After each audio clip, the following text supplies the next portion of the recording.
In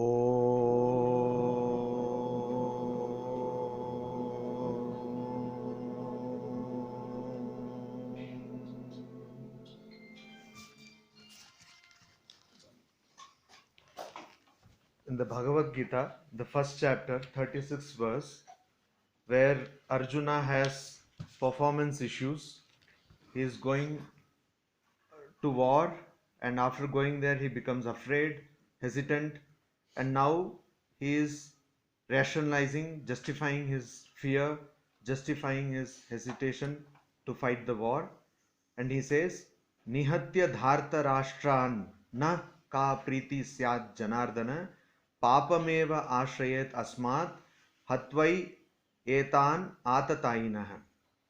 So Janardana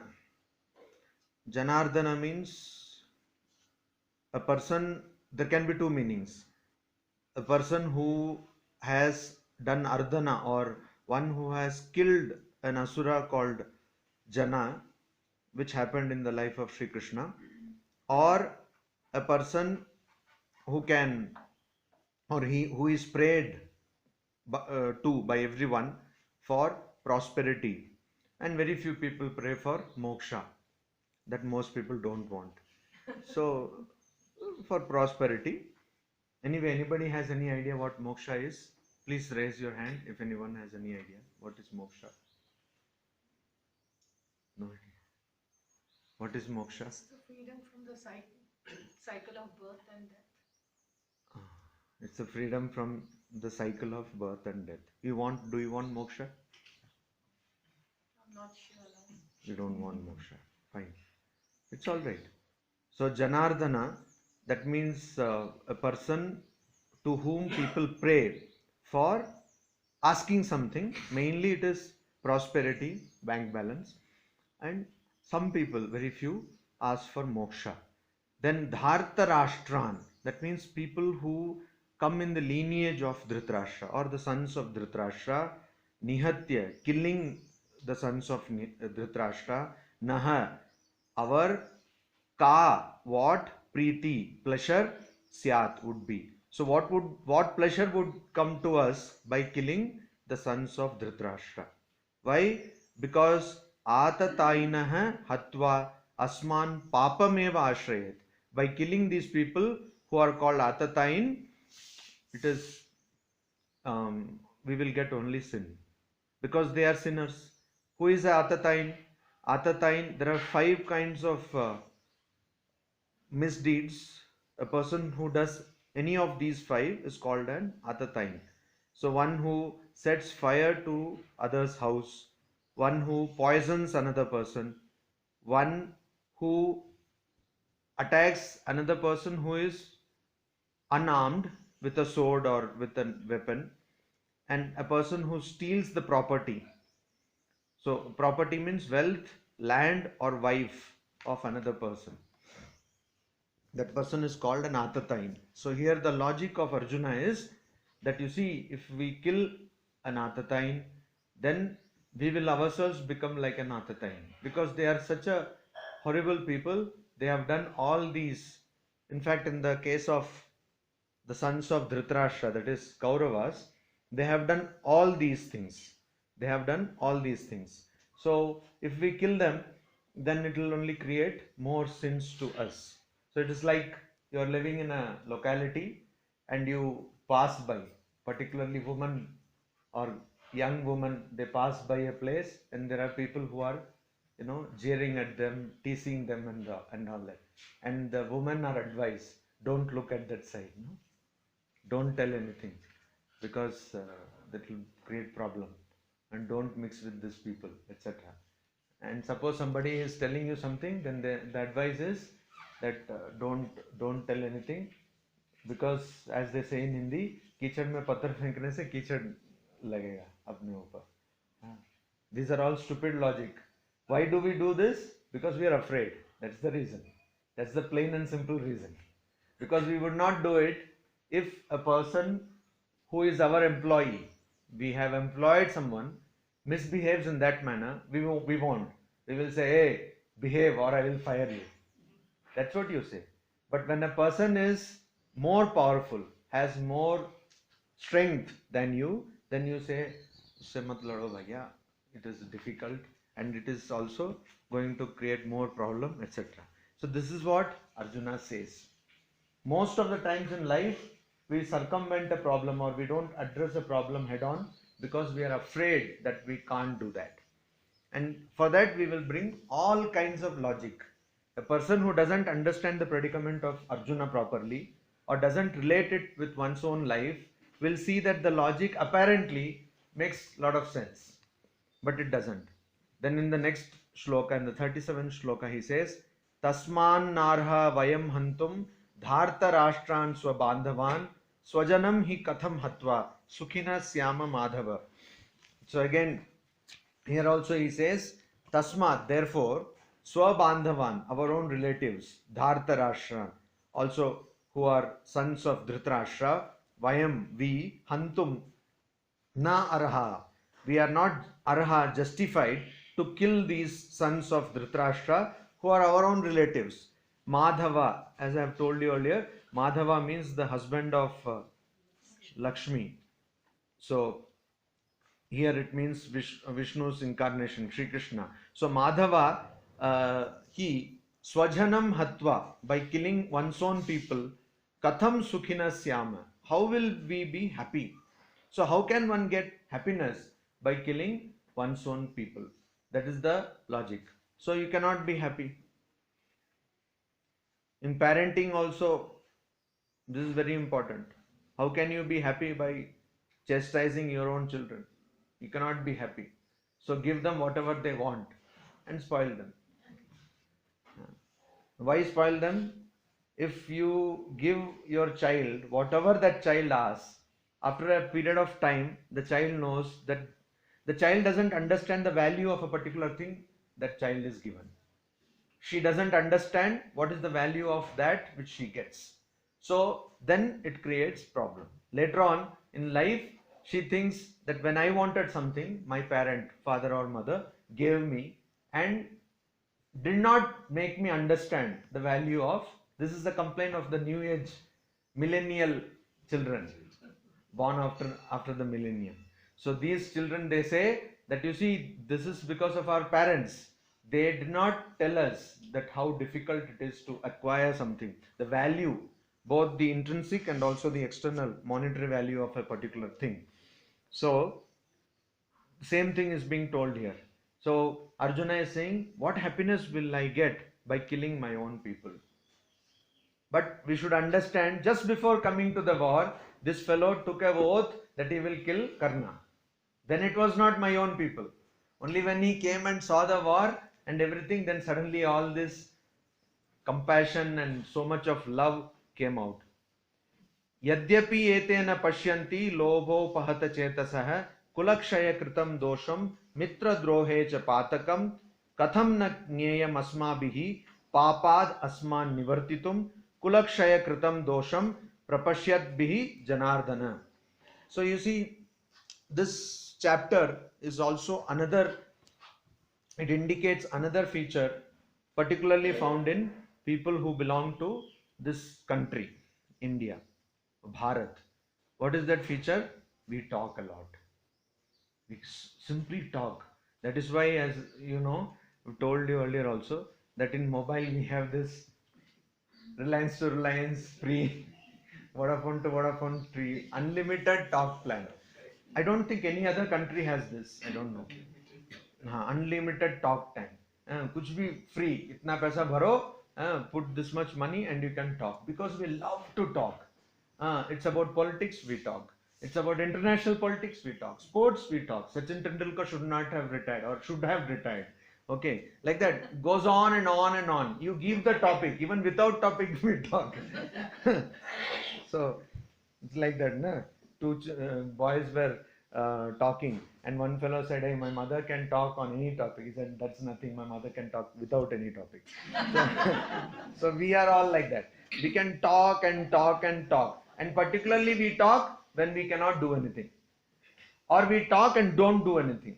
So this first chapter of Bhagavad Gita, Arjuna Vishada Yoga, is also indicative of this characteristic of Indians, that we talk without doing anything, and probably that leads to despondency or vishada or sorrow. If you were to do something, then probably we would not be suffering so much. And that is why Swami Vivekananda said that you have to start doing something, which you were saying yesterday, that it is high time that nowadays, particularly with young people, we see they don't do anything at all. Somehow this exertion is not there. People don't, you might think, oh, what is this? No, it is true that a person may be able to do a lot but does not do. And particularly India has that magical word jugad, how to manage things. And in the attraction of managing things or jugad lagana, we have lost our wisdom to actually exert, and there's so much of inertia. So that's what is also here told. Instead of talking so much and wasting the time of Lord himself, Sri Krishna, if you would have directly gone and fought the war, at least we would not have to read the Bhagavad Gita now. Anyway, jokes apart, so he says this, you see, Yadyapi, though lobha upahata chetasah, by chetasa or mind, understanding, clouded by lobha, greed, ete, these people, kulakshaya kritam, they are, and also because of the decay of family, they are, these people, the people whom I am about to fight, Arjuna says, they are doing this, they have come to this war because they are controlled by greed. So they have said that I will not give you a land even so much as the tip of a needle. I will not give you that land. And so, and also because of the decline in values in a family, dosham and evil and mitra drohe and hostility or enmity to friends, patakam and sin. Sin means wrong deed. Na pashyanti. So these people, they don't see any mistake, they don't see it to be wrong that you are doing something evil or you are hostile to your friends. For these people, that is not anything wrong. And they also don't see anything when they are cheating their friends, etc. So, O Janardana, kulakshaya kritam dosham prapashyadbihi asmabihi. So, these people who we see, they have seen, they don't see any mistake in cheating friends or being hostile to friends, but we, that is Pandavas or our side, we actually understand that this sin or this kind of behavior is wrong. So should not we abstain from war. Asmat papat nivartitam katham na nyayam. Should not we understand this and not fight the war? So, that fellow is telling like that, he is a Bevkoof. You are so kind and you are so great, so you just suffer in silence. See, spirituality is a tricky thing.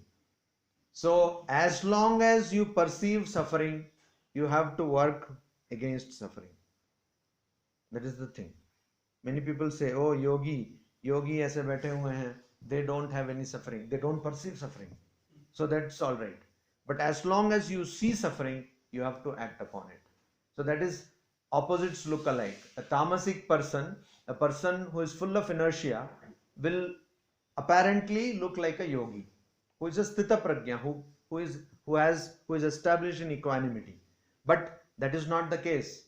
A person who is tamasic is suffering, wants to react, wants to do something, but does not because of inertia. So as long as one has this idea, even a iota, even a bit of idea of doing something, one has to do.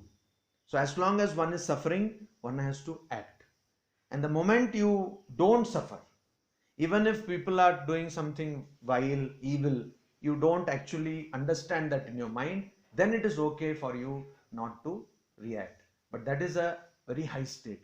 But before that, you have to react. And then saying that these people are all low creatures, but you are so great, you have a halo behind your head, so you don't fight. That is stupidity. Unless you actually realize that. So that is what here Arjuna is saying. You see, these people, they don't understand, but we understand. So why should we fight? Then further logic he gives. Kulakshaye pranashyanti kula dharmaha sanatanaha dharme nashte kulam krishnam adharmo abhibhavatyuta. So kulakshaye, on the decay of a family, or when the virtues or the ideals of a family come down, sanatanaha, kula dharmaha, and all the religious observances, rituals, etc. of a family which is sanatana, which is immemorial, eternal, pranashyanti, they disappear, dharme nashte krishnam. So the whole spirituality is destroyed. Krishnam, and the whole uta kulam also, family also, lineage also, adharmaha abhibhavati. It is overcome by unrighteousness, impiety. So this is what? My great grandfather did Durga Puja, so I should do Durga Puja. Without even understanding what is that poor lady Durga, she is in one corner. Then there is this FM, red FM, they come and then they make some competition. Then there is some fashion parade. Then there is some food festival. Durga, and who is coming and who is doing puja, nobody knows. One fellow will go in cycle now, of course not cycle, maybe in motorbike or car. He will go and one day he will do 5-6 pujas. He will finish Purohit Moshai. He will go and do all pujas, and some more pujas are all this thing. So this is in sociology, there is a concept called habitus. Anybody sociology students here? No sociology students? Very good. So I can confidently fire. No, I teach sociology, so I know this. So sociology, there is a concept called habitus. So habitus means what? Something which is passed on to successive generations without understanding its original meaning. That's called habitus. So Sri Ramakrishna gives an example that there was Durga Puja was going on and a cat was disturbing the puja, and so he asked someone to take a basket and put it over the cat so that the cat will not disturb. So the grandson was seeing this, and when it was his turn to do the puja, he said, "Get me a cat." So I will have to cover the cat, to do the puja. So that is what Arjuna is telling. You see, with all this decay of family virtues, these religious rites will go away, and when the religious rites are not observed, then the whole spirituality is destroyed. That is what happens when foolish, stupid people take to religious life. So Ranganathanji, I have told it, I think, so many times. Ranganathanji was fond of, who was the 13th president of our order, he was fond of two phrases which he coined. One is dynamic spirituality, and another one is static piety. So static piety. So static piety is wearing some kind of dress, going to temple, doing parikrama, not eating this food, not eating this food, then doing some prayer. This is all static piety. Dynamic spirituality is when religion becomes your life, when you live religion, when you are truthful, when you are concerned for others, when you always see divinity in everyone, inert and living. That is dynamic spirituality. So static piety everybody practices. Go to Ramakrishna mission. Oh, I go regularly to Ramakrishna mission and sleep while the Swami is talking. Like that. No. So all these things they do. That is static piety. But dynamic spirituality, when there is a driver, suddenly that person becomes a driver.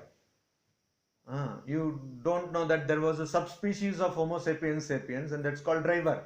Driver bhaiya. Suddenly, you go to a 5-star restaurant and you you give 100 rupees to the driver and say, "Aap kuch kha lena." What compassion, great compassion.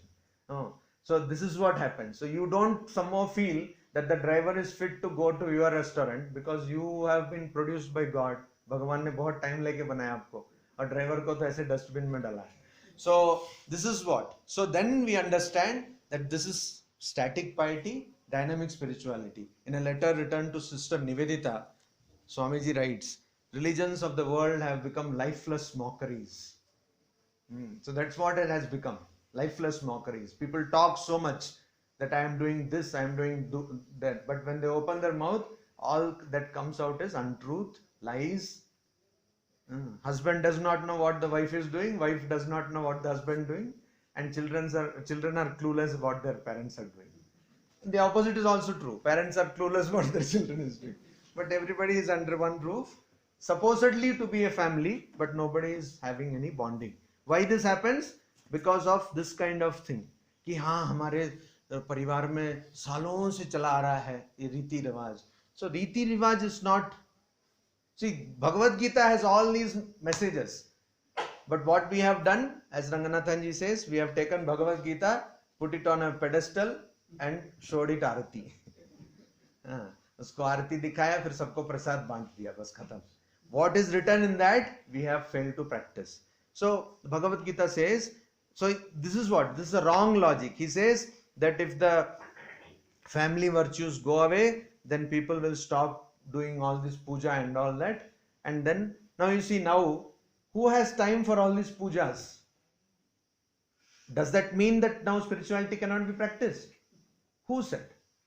As long as somebody practices truthfulness, there is spirituality. So that way, Indians are less spiritual, non-Indians are more spiritual. In some parts of the world, they say, like in Thailand, there is a saying, if you find an Indian and a snake, first kill the Indian. There is a saying in Thailand. So like that. So we take pride in our being Indian. It may not be the case everywhere. Adharma bhi bhavat Krishna pradushyanti kulastriyah strishu dushtashu varshneya jayate varna sankaraha. Now this is a highly debated verse of the Bhagavad Gita, the 41st verse of the first chapter of Bhagavad Gita. He says, O Krishna, adharma abhibhavat, by the prevalence of unrighteousness. How did that unrighteousness come? Not by people not practicing truthfulness, but by people not following religious observances, which itself is a very stupid conclusion. So he says, when that happens, kulastriyah pradushyanti, women of the family become corrupt. This shloka has been highly debated. So women of the family become corrupt. And Varshneya, that means it is for Krishna, he says, a person who is the descendant of Vrishni clan. Strishu dushtashu, once women become corrupt, varna sankaraha, there is mixture of castes, jayate. Now this shloka will require a lot of explanation, probably some interaction also, a lot of interaction. But one thing we have to think is, whenever we say that women become corrupt, how is it possible? This is my thought. How is it possible that women become corrupt and men don't? Without men becoming corrupt, how is it even possible that women can become corrupt? Is it possible? But it is never told that men become corrupt. It is always women who has become corrupt. Anyway, this particular shloka has got lot of, because you see whatever he is telling is all simply dismissed by Sri Krishna. So he says that if women become corrupt, then varna sankara, there will be mixture of castes. So the idea is that caste is coming out of birth. But later on in the Bhagavad Gita, Krishna says that it is out of your qualities and your work that caste is determined, not by birth. And so this caste concept is not bad. You see, the concept of varna is not bad. People have wrongly understood, because you give any person, you don't even ask from where that person is born. Everyone will have leaning towards a particular thing. Somebody will have leaning towards studies, somebody will have leaning towards business, somebody towards service, or somebody towards fighting or protecting people, etc. So that is something which is going to be their natural. And there has been one Hollywood movie, Divergent. Anyone has seen Divergent? Nobody watches movies here? So what movies do you watch? Bahubali. I haven't seen that either. So nobody has seen Divergent. So you can see Divergent. It has got a sequel also, Divergent 2 or something. So Divergent is a movie where there are 5 types of people. It's a society. It's fictional, but it's a society where there are 5 kinds of people, and one are warriors and like that. So that's the movie. Basically, it is based out of the Varna system of Indian tradition. So the system itself is not wrong. It's very logical system, but we have misused the system. We have abused the system. The day we said that it has to be based on birth, then because in Upanishads we see that there is this boy who goes to the rishi and says that I want to learn the scriptures. Then Jabala Satyakama. So he goes to the rishi, and then rishi says, okay, tell me your father's name. Then he goes to his mother, and mother says that I don't know who is your father. And then he goes and tells that I don't know who my father is. Then said, a person who can tell such a damaging truth about oneself is definitely a Brahmana.